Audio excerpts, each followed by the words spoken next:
Hello' everyone, কেনে আছা তোমালোক? আশা কৰোঁ তোমালোক সকলো ভালে আছা। আজি হ'ল 2 নম্বৰ পাৰ্ট, 2 নম্বৰ খণ্ড। আগৰ খণ্ডটোত মই 1 নম্বৰ লেচনটোৰ কথা আলোচনা কৰিলোঁ। তাত কি কি MCQ আছে, কেনেধৰণৰ কুৱেশ্যনবিলাক আহিব পাৰে, সেইখিনি মই সকলো বুজাই দিলোঁ। গতিকে আজি হ'ল পাৰ্ট। এই 2 নম্বৰ পাৰ্টটো মই আজি বিশেষকৈ এচিড, খাৰ আৰু লৱণ পাঠটোৰ বিষয়ে আলোচনা কৰিম, আৰু যদি পাৰোঁ পিছৰ লেচনটো আলোচনা কৰিম। কিন্তু কোনোবাই যদি ফাৰ্ষ্ট পাৰ্টটো সেইটো মই অলৰেডি আপলোড কৰিছোঁ, গতিকে তোমালোকে ফাৰ্ষ্ট পাৰ্টটো তাতে চাই আহিব। তাতে MCQ বিলাক দিয়া আছে, তোমালোকে সেইবিলাক চাই ল'ব পাৰা। মই মানে MCQ লিখি দিয়া নাই, তাতে কি কি MCQ আহিব পাৰে তাৰ ভিতৰৰ MCQ বিলাক সেইখিনি কৈ থোৱা আছে, তোমালোকে সেই পাৰ্টটো চাই আহিবা। আজি আহিছোঁ দ্বিতীয় পাৰ্টটোলৈ। এই পাৰ্টটোত বিশেষকৈ এচিড, খাৰ আৰু লৱণ আলোচনা কৰিছে। প্ৰথম কথা আমি জানিব লাগিব এচিডনো কি হয়, খাৰ কি আৰু কি হয়, ইয়াৰ ওপৰত আমি ভালকৈ জানিব লাগিব। এইডোখৰ তেনেকৈ অলপ তললৈ যদি আহোঁ, তাতে দেখিম ইতিমধ্যে তোমালোকে জানিছা যে এচিডবোৰ হোৱাত টেঙা, ইহঁতে নীলা লিটমাছক ৰঙা কৰে। আনহাতে খাৰকবোৰ তিতা আৰু ইহঁতে ৰঙা নীলা কৰে। লিটমাছ এবিধ প্ৰাকৃতিক সূচক, হালধি এবিধ আন এবিধ। গতিকে এইটো চাই থবা, প্ৰাকৃতিক সূচকটো খুব আহে। লিটমাছ আৰু হালধি এইকেইটা কি প্ৰাকৃতিক সূচক। তাৰ উপৰি দুটামান কথা আছে, সেই কথাকেইটা হ'ল তোমালোকে ইথাইল অৰেঞ্জ আৰু ফিনলফথেলিন এই দুটা ভালদৰে চাই ল'বা। এইকেইটা হ'ল সাংশ্লেষিক সূচক বা কৃত্ৰিম সূচক বুলি কোৱা হয়। আৰু এইডোখৰত তেনেকৈ কুৱেশ্যন নাই, তোমালোকে অকণমান তললৈ যোৱা, তাতে পাবা লিটমাছ কি বুলি এটা কুৱেশ্যন। কুৱেশ্যনটো হ'ল লিটমাছ কি? লিটমাছ দ্ৰৱ থেল'ফাইটা বৰ্গৰ অন্তৰ্ভুক্ত লিচেন নামৰ উদ্ভিদৰ পৰা নিষ্কাশন কৰা এবিধ পদাৰ্থ। আৰু তলতে আৰু কেইটামান কথা লিখা আছে, ৰঙা বন্ধাকবি পাত, কিছুমান ফুল যেনে হাইড্ৰ'জ, পিটুনিয়া, জিৰেনিয়াম ইত্যাদিবিলাকৰ কথাও আহে কুৱেশ্যনবিলাকত। গতিকে এইটো ভেৰি ইম্পৰ্টেণ্ট। ইয়াৰ পৰা কুৱেশ্যন বহুত কেইটা ডিষ্ট্ৰিক্টত আহিছে। নেক্সট আহিলে এইডোখৰত তোমালোকৰ একো কথা নাই, তোমালোকৰ কেইটামান ৰাসায়নিক সংকেতৰ কথা লিখা আছে। ছালফিউৰিক এচিড জানাই চাগে, নাইট্ৰিক এচিড কথা জানাই, চাইট্ৰিক এচিডৰ ৰাসায়নিক সংকেত, ছডিয়াম হাইড্ৰক্সাইডৰ ৰাসায়নিক সংকেত, কেলছিয়াম হাইড্ৰক্সাইডৰ ৰাসায়নিক সংকেত, পটাছিয়াম হাইড্ৰক্সাইডৰ ৰাসায়নিক সংকেত, মেগনেছিয়াম হাইড্ৰক্সাইডৰ ৰাসায়নিক সংকেত। এইবিলাক মানে কেতিয়াবা হয়তো দি দিব পাৰে 1, 2, 3, 4 এনেকে কোনটো হয় নহয় মিলাব দিব পাৰে, বা এনেকে 8টা মিলাব দিব পাৰে, তেনেকৈ আহিব পাৰে। গতিকে এইকেইটাও চাই থব লাগে। লগতে এইডোখৰত আৰু একো নাই, অলপ তললৈ যোৱা, ইয়াতে তোমালোকে এটা কথা দেখিবা, ভেনিলা, পিঁয়াজ আৰু লং এইকেইটা কি বুলি কোৱা হয়, ঘ্ৰাণেন্দ্ৰিয় সূচক হিচাপে ব্যৱহাৰ কৰা হয়। ঘ্ৰাণেন্দ্ৰিয় সূচক মানে ঘ্ৰণ মানে নাকেৰে উশাহ, মানে নাকেৰে ইহঁতক সূচক হিচাপে নাকৰ সূচক ব্যৱহাৰ কৰা হয়, ভেনিলা, পিঁয়াজ আৰু লং। নেক্সট এইডোখৰত আৰু একো নাই, এইবোৰ নাই। এই কুৱেশ্যনটো মই এবাৰ ক'ৰবাত অহা দেখিছোঁ, কোনোবা এখন ডিষ্ট্ৰিক্টত, মনত পৰা নাই। জিংকৰ টুকুৰাবোৰ লঘু ছালফিউৰিক এচিডৰ সৈতে বিক্ৰিয়া কৰিলে বা দহন কি গেছৰ উৎপন্ন হয়। আৰু তোমালোকে এটা কথা মনত ৰাখিবা যে ধাতু প্লাছ এচিড কাঁচিন H2S, এই হাইড্ৰজেন গেছে ওলায় বিভাগত। গতিকে হাইড্ৰজেন গেছৰ কথা পুৰা মনত ৰাখিবা। এইটো ধাতুৱে এচিডৰ পৰা হাইড্ৰজেন গেছ অপসাৰিত কৰিছে, গতিকে হাইড্ৰজেন গেছ ওলাবই। আৰু নেক্সট এইডোখৰত আৰু এইডোখৰতো একো নাই, এইবোৰ চাব নালাগে, এইবোৰ নালাগে। নেক্সট আহি থাকা নাই, এইডোখৰতো নাই। ইয়াতে এটা কথা আছে, এচিড আৰু ক্ষাৰকৰ বিক্ৰিয়াত লৱণ আৰু পানী উৎপন্ন হয়। এচিড আৰু ক্ষাৰকৰ বিক্ৰিয়াত কি উৎপন্ন হয়? অপশ্যন এ 2, 3, 4 এনেকে কিবা কিবি। গতিকে এইকেইটা ভাল পাই যাবা। এচিড আৰু ক্ষাৰকৰ বিক্ৰিয়াত লৱণ আৰু পানী উৎপন্ন হয়। ইয়াক কি বিক্ৰিয়া বুলি কয়? প্ৰশমন বিক্ৰিয়া। আগতে যেতিয়া অল্ড মডেল হৈছিল তেতিয়া কি কৈছিলে? প্ৰশমন বিক্ৰিয়া কাক বোলে বুলি চিধা-চিধি, আজিকালি নাহে। লৱণ আৰু পানী ক'ত উৎপন্ন হয়? এচিড ক্ষাৰ বিক্ৰিয়াত। তেনেকৈ মানে অপশ্যন 4টা দি থাকে, তাৰ ভিতৰতে এইটো শুদ্ধ হ'ব। নেক্সট তোমালোকে তললৈ যোৱা, এইখিনিত আৰু তেনেকৈ থাকি গৈছে নেকি? এইখিনিত নাই। এই কুৱেশ্যনটো ভালকৈ চাবা। দৈ আৰু টেঙা খাদ্যবস্তু পিতল বা তামৰ পাত্ৰত থোৱা নহয়। এই কুৱেশ্যনটো ভেৰি ইম্পৰ্টেণ্ট কুৱেশ্যন। এই 2 নম্বৰটো। আৰু এই 3 নম্বৰটো ইম্পৰ্টেণ্ট দেই। আনচাৰ নাজানিলে ক'বা। এতিয়া মানে আনচাৰখিনি এইকাৰণে দি যোৱা নাই, আনচাৰখিনি দিওঁতে মানে টাইম লাগিব। সেইকাৰণে মই মানে ইয়াত কোন কেইটা কুৱেশ্যন হ'ব পাৰে মই সেইটোহে চাইছোঁ। নেক্সট, এচিডত থকা কেটায়ন হ'ল H+। এচিডত কি আয়ন থাকে? H+ আয়ন থাকে। আৰু ইয়ে বুজায় কি H+ আয়ন একুৱাছ। অৰ্থাৎ তোমালোকে এইটো ৰাখা যে এচিডত কি আয়ন থাকে?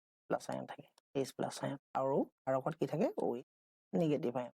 এইটোৱেই বেছিক আৰু এইখিনি নালাগে, এইখিনিত একো দৰকাৰ নাই। কিন্তু ইয়াত এটা কথা আছে, এইটো কথা, হাইড্ৰজেন আয়ন অকলে বৰ্তি থাকিব, পানী অনুযোগ হৈ সিহঁতে হাইড্ৰজেন আয়নক হাইড্ৰনিয়াম আয়নত ৰূপান্তৰিত কৰে। অৰ্থাৎ তোমালোকে যদি চোৱা হাইড্ৰজেন গেছটো অকলে থাকিব নোৱাৰে, ই কাৰ লগত থাকে? পানী অনুযোগে লগ লাগিব।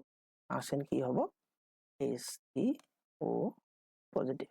অৰ্থাৎ এই হাইড্ৰজেন আয়নটোৱে কাৰ লগত থাকিব?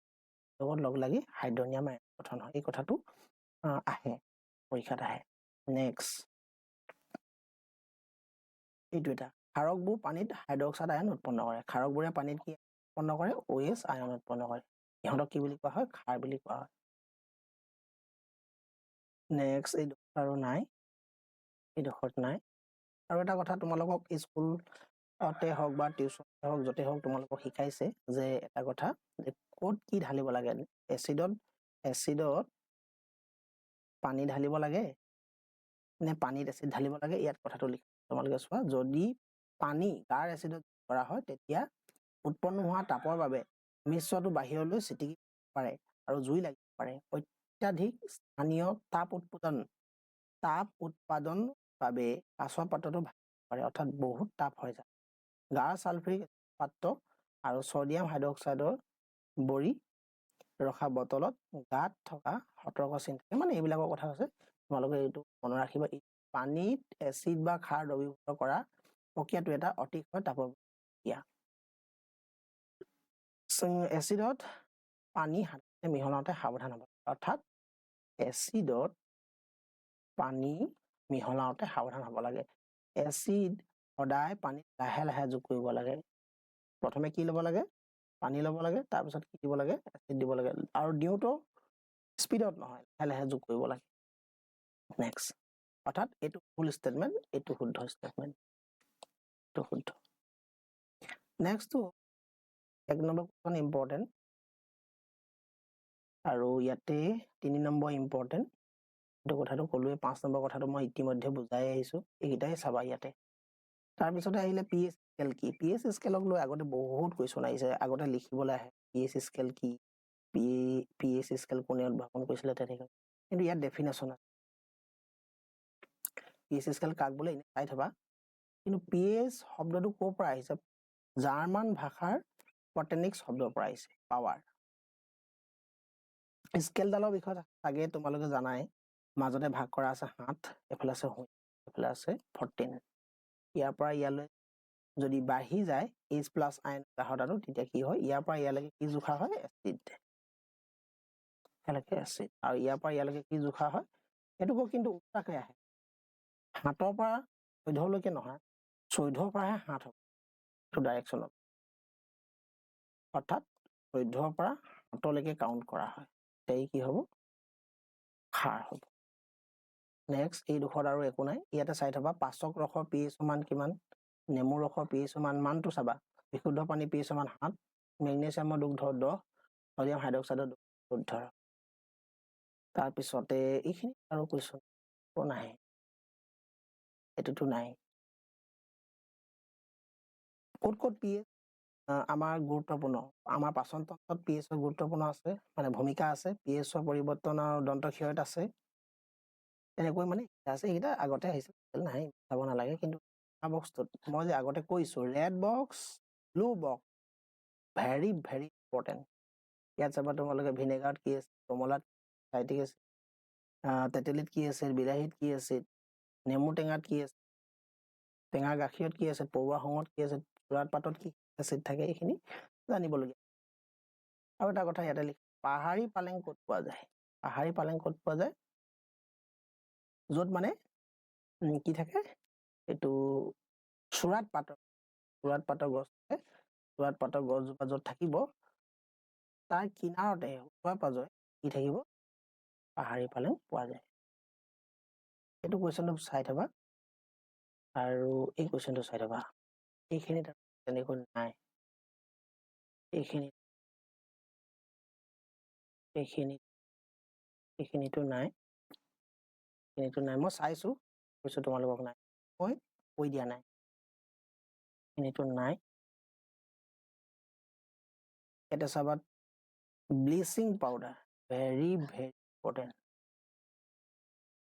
ব্লিচিং পাউডাৰৰ ৰাসায়নিক সংকেত কি? Cl2। ব্লিচিং পাউডাৰ ক'ত ক'ত ব্যৱহাৰ কৰা হয়? ইয়াত মানে ব্যৱহাৰ কেইটামান চাই থবা, যিকেইটা তোমাৰ মগজুৱে ঢুকি পায়, মানে যিকেইটা আমাৰ ব্ৰেইনত সোমাব পাৰে সেইকেইটা চালেই হ'ল। বেকিং চ'ডাৰ ৰাসায়নিক সংকেত ক'ত আছিলে? এইটো। ইয়াৰ দুটা ব্যৱহাৰ চাই থবা এইবিলাক। কাপোৰ ধোৱা চ'ডাৰ ৰাসায়নিক সংকেত দিছ1, আৰু ইয়াৰ তোমালোকৰ ব্যৱহাৰ অলপ তলত পাই যাবা। এইকেইটা কাপোৰ ধোৱা চ'ডাৰ ব্যৱহাৰ। নেক্সট আহিলে প্লাষ্টাৰ অফ পেৰিছ। এইখিনিত আৰু তেনেকে নাই, এইখিনি মই চাইছো নাই। প্লাষ্টাৰ অফ পেৰিছ কথা ক'ব আহে, প্লাষ্টাৰ অফ পেৰিছ ডেফিনেশ্যনটো চাবা, ডেফিনেশ্যন অৰ্থাৎ কাক বোলে,